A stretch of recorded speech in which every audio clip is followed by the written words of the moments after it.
High, এখন আমাদের বাজে হচ্ছে না রাত্রি 12টা। তো এখন আমাদের রাত্রিরে আমার আর ভাই দুজনেরই ঘুম আসছে না। তো আমরা ঠিক করেছি ডিমের কিছু একটা বানাবো। তো দেখা যাক। এখন মাও জেগে, যদিও আমাদের বাড়ির সবাই ঘুমাচ্ছে, মা জেগে আছে। এখানে আমি আর ভাই এগরোল বানাতে চলেছি, দেখা যাক কি হয়। তো এখানে আমার ভাই ডিমটাকে রেডি করছে, আর আমি এখানে শসা কাটছি। ওখানে আছে আমাদের আজকে রাতের রুটি। আস্তে করে দে, আস্তে করে ওটাকে বেশ করে ফাট।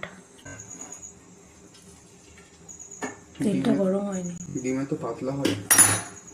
তেলটা গরম হয়নি বলেই পাতলা হলো। এই কাঁচা অবস্থা দিয়ে রুটিটা দিয়ে দে, এই তাড়াতাড়ি প্যানটা গরম হয়ে যায়, কাঁচা অবস্থা দিয়ে দে। হ্যাঁ, দিয়ে চেপে দে ভালো করে, খুন্তি দিয়ে এবার উল্টে দিবি। না, এখনো হয়নি।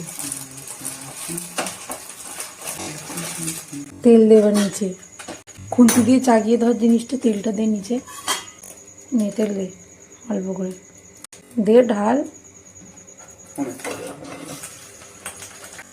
তো আমি শসাটা এখন কেটে নিই।